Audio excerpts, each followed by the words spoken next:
Olá a todos e todas, meu nome é Fernanda, eu sou mediadora do Pré-Vestibular Social da Fundação CCS. A aula de hoje é sobre iluminismo. Bom, vocês podem encontrar esse conteúdo no módulo 1 de História, no capítulo 7, nas páginas 71 a 75. Liberdade política, liberdade econômica, liberdade religiosa, liberdade, progresso, razão, crítica, propriedade privada, direitos, cidadão. Essas palavras até hoje são ouvidas por nós, e muitas delas fazem parte do nosso cotidiano. A gente não pode dizer que essas palavras tiveram origem no século XVIII, mas a articulação delas é certamente característica do vocabulário do chamado século das luzes, o século XVIII do Iluminismo, que transformou profundamente a Europa e as Américas. Alterou a consciência coletiva das pessoas sobre a política, a vida, a sociedade, o direito, a natureza, a razão e a humanidade. Como vocês estudaram anteriormente, a sociedade europeia já vinha passando por algumas transformações importantes. Nós vimos na aula 3 o crescimento da classe social da burguesia durante a Baixa Idade Média. Nós vimos também na aula 4 a formação do Estado absolutista na Europa. E vimos também na aula 5 a valorização da razão humana pelo movimento chamado Renascimento. Todos esses processos marcaram o começo do que chamamos de Idade Moderna, e o Iluminismo será um movimento que marcará o seu fim. Vamos começar falando então das transformações políticas na Europa que levaram ao Iluminismo? Como vocês viram na aula 4, o Estado absolutista expulsou a moral da política. A lógica da moral passou a pertencer somente ao domínio privado, e o soberano, que eram reis, imperadores, príncipes, czares, não podiam ser questionados por princípios morais. Nesse sistema absolutista, lembremos que a vontade do soberano era guiada por uma razão de Estado, ou seja, possuía uma lógica própria, pragmática, que defendia a ordem pela força e a segurança do Estado por qualquer meio. A autoridade do soberano era justificada pela graça divina, e suas vontades viravam leis que não podiam ser questionadas por seus súditos. A grande transformação desse sistema está justamente nesse ponto, pessoal. O século XVIII, que é o nosso tema de hoje, ele vai anular essa separação entre os domínios da moral e da política, porque a política e o soberano passarão a ser questionados por argumentos morais novamente. Se o soberano abusa do poder, passará a ser visto como tirano. Se deve aos banqueiros, será visto como devedor. Se cobra impostos demasiados ou não cumpre seus contratos econômicos, será visto como imoral. No século XVII, as revoluções inglesas, inspiradas por ideais de liberdade e consentimento, já tinham mostrado ao parlamento que era possível derrubar o absolutismo monárquico, limitando os poderes do rei por meio de uma constituição. A separação entre a política e a moral dos séculos anteriores se voltará finalmente contra a própria figura do soberano no século XVIII. Este é um movimento político que dará força ao iluminismo.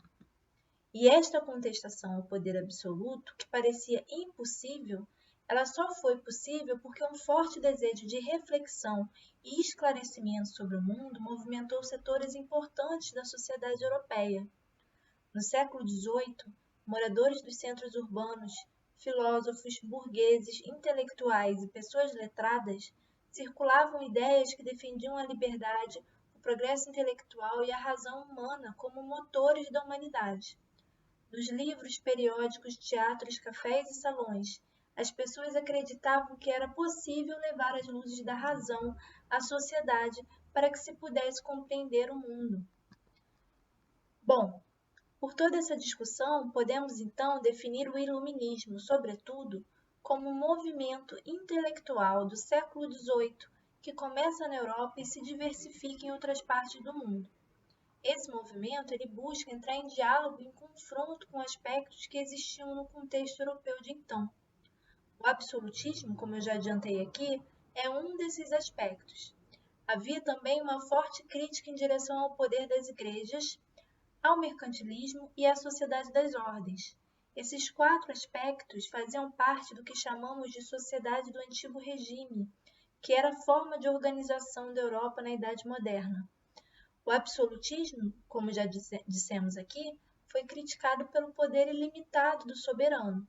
Os iluministas defendiam a liberdade política, um poder em que se acreditasse fundar não mais pela graça divina, mas sim pelo consentimento dos governados.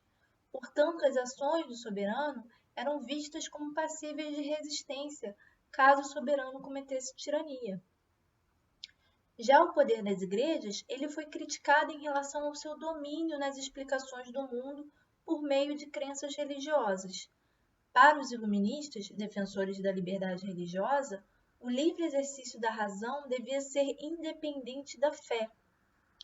Cabe chamar a atenção, pessoal, nesse ponto aqui, que os iluministas eles não eram uma corrente de ateus. A crítica iluminista era contra a fé cega, ou o que Voltaire chamava de superstição. Bom, já o mercantilismo, para quem não lembra, era o sistema econômico que caracterizou a formação dos estados modernos na Europa. Ele foi criticado pelo seu princípio de intervenção na economia e por defender a circulação das moedas cunhadas em metais preciosos como principal fonte de riqueza. Para os iluministas, defensores da liberdade econômica, o Estado não deveria intervir mais na economia, deixando a sociedade concorrer livremente. A principal fonte de riqueza para os iluministas seria o trabalho, e não o comércio, como acreditavam os mercantilistas. Já a Sociedade das Ordens, para quem não lembra, era a forma de organização social que dividia a sociedade em primeiro estado, clero, segundo estado, nobreza, terceiro estado, burgueses e camponeses, que eram a maioria da população. E acima de todas essas ordens estava o soberano. Essas ordens ou estamentos foram criticados pelos iluministas por organizar a sociedade de maneira que impedia a mobilidade social e criava privilégios para a nobreza e o clero.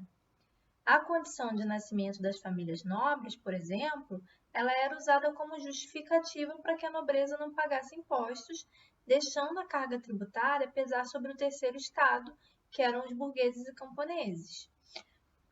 Contra isso, os iluministas fizeram circular a ideia geral de que todos os homens nasciam iguais em direitos. Portanto, havia direitos naturais que nasciam com qualquer indivíduo, independente de sua origem nobre ou não. Essa concepção dos direitos naturais, ela desmontava as justificativas que mantinham o status social e os privilégios do clero e da nobreza. Bom, tomadas então, todas essas críticas, por que a gente está dizendo aqui que as ideias iluministas, elas também estão em diálogo com a sociedade do antigo regime e não apenas em confronto? Bom, porque, gente, as ideias iluministas, além de terem sido produzidas e compartilhadas pela burguesia, elas foram também incorporadas por funcionários públicos, monarcas e figuras de Estado. Vamos entender melhor essa questão respondendo uma pergunta discursiva da UERJ de 2016? Bom, o enunciado da questão diz o seguinte: na pintura de Pompeu Batoni, de 1769, estão representados 2 imperadores austríacos do antigo regime, José II e seu irmão Leopoldo II. No detalhe, pode-se observar um exemplar em francês do livro O Espírito das Leis, de Montesquieu, expoente da Ilustração ou Iluminismo. Esse livro aqui, pessoal, é muito importante porque ele defende a separação do poder em 3 funções, que é o legislativo, executivo e judiciário. A sua ideia, a ideia do Montesquieu, era distribuir as funções do Estado, que antes estavam concentradas em uma só figura, para evitar o abuso do poder pelo soberano absolutista. Assim, essas 3 funções, legislativo, executivo e judiciário, deviam ser independentes e harmônicas entre si, ok? Bom, continuando no enunciado, a presença do livro na pintura ela não é meramente decorativa, mas revela modos e práticas de governo adotados por diversos estados europeus no século XVIII. Primeiro comando da questão nomeia esse modo de governar e o segundo comando da questão é, em seguida, presente uma ação promovida por monarquias europeias que empreenderam tais práticas. Bom, pessoal, esse modo de governar ele se chama despotismo esclarecido. Que modo é esse? É o modo em que os monarcas incorporavam as ideias iluministas para aliviar a pressão desses setores da sociedade, né, da burguesia, dessas pessoas letradas que estavam ali pressionando pela implementação dessas ideias. E aí eles incorporavam essas ideias, fazendo reforma, modernizando a administração, a fim de se manter no poder. Então havia aí, nesses soberanos, uma mudança de imagem, não mais, né, como reis ou príncipes que dominavam pelo puro uso da força bruta, mas como soberanos ilustrados e esclarecidos, que liam as obras iluministas, que valorizavam as ciências, as artes, a literatura. Então, nessa segunda resposta, as ações comuns promovidas por esses monarcas poderiam ser, por exemplo, o que eu disse, a valorização das ciências, das artes e da literatura. Outra resposta poderia ser o crescimento econômico e a ampliação da arrecadação, né? E aí a gente pode explicar essa segunda resposta pelo exemplo do período pombalino em Portugal, quando o governo português, influenciado pelas ideias do estadista Marquês de Pombal, buscou se igualar a outras potências da Europa, defendendo o desenvolvimento das manufaturas e a intensificação do comércio colonial, né, por meio de um sistema mais eficiente de arrecadação de impostos. Ok? Então, gente, a resposta ela pode ser essas duas que eu disse, né? Ou qualquer uma dessas que a banca da UERJ listou aqui. Vocês só precisam escolher um desses pontos. Bom, pessoal, agora vamos falar sobre um conjunto de ideias que ganhou força durante o Iluminismo, que seria o liberalismo. O liberalismo ele se divide em liberalismo político e econômico, e nós podemos entender o liberalismo como uma ideologia, ou seja, como um corpo de ideias característico de um determinado grupo ou classe social. Essa definição aqui é uma possível dentre as muitas que existem para a definição de ideologia, mas eu quero chamar a atenção aqui para vocês evitarem de usar ideologia como algo pejorativo, né? Como se ideologia fosse sinônimo de mentira e ideológico fosse sempre o outro, né? Todos nós somos formados por ideologias, crenças e posições políticas de todos os tipos que muitas vezes a gente tem e a gente nem sabe que a gente tem e está adotando, ok? Então, pessoal, essa ideologia do liberalismo político e econômico, ela é formada principalmente pela defesa dos seguintes pontos.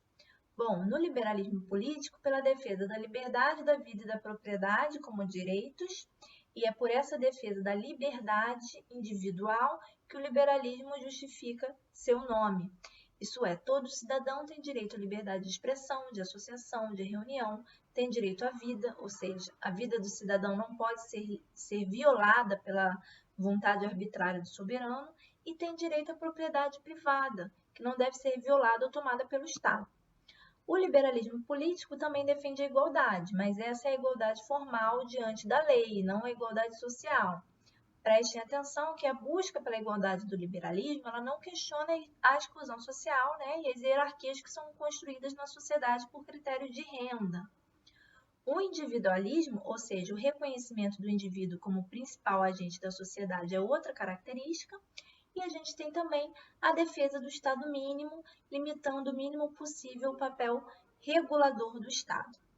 Bom, as ideias do liberalismo político tiveram como importante pensador o inglês John Locke. Já o liberalismo econômico, ele faz também a defesa da propriedade privada, do Estado mínimo e principalmente da livre concorrência, no qual acredita poder gerar o equilíbrio da economia. As ideias do liberalismo econômico tiveram como importante pensador o escocês Adam Smith. Adam Smith baseia sua teoria na chamada lei da oferta e da procura. Segundo Adam Smith, a economia era autorregulável, ou seja, ela se regulava sozinha, né? E o mercado de trabalho, que era onde estavam as relações econômicas, funcionava como uma mão invisível que se equilibrava, né, pelas alterações de preços todas as vezes que havia um desequilíbrio entre a oferta de um produto e a sua procura. Por exemplo, se aumenta muito a procura de um produto, a gente pode citar aqui o álcool gel, em relação à oferta do álcool gel que existe nas prateleiras das lojas, o que vai acontecer com o preço do álcool gel? Ele vai disparar, certo? Portanto, segundo essa linha do pensamento clássico, seria Esse preço exorbitante que iria regular a relação entre a vontade do consumidor em consumir esse produto e a disposição do produtor em oferecer mais álcool gel. Assim, cabe ao Estado não interferir, deixar o mercado de trabalho se regular sozinho para equilibrar a economia. Bom, gente, vamos terminar nossa aula e eu queria perguntar para vocês o que as ideias iluministas motivaram. Muitas coisas. Formação das ciências no século XIX, movimentos de independência das Américas no século XIX, as constituições que se formariam nas Américas e na Europa ao longo dos séculos, e um processo muito importante conhecido como Revolução Francesa, que inaugura a chamada Idade Contemporânea. Mas isso vai ser papo de outra aula. O mais importante é que vocês percebam que as ideias iluministas motivaram muitos movimentos da história e que elas não ficaram circunscritas ao território europeu. Elas também foram lidas, reinterpretadas e produzidas diferencialmente em outros lugares, principalmente nas Américas, como vemos aqui. Bom, é isso, gente. Muito obrigada pela participação de vocês na aula de hoje. Qualquer dúvida, perguntem ao mediador de história do polo de vocês. Um abraço a todos e todas.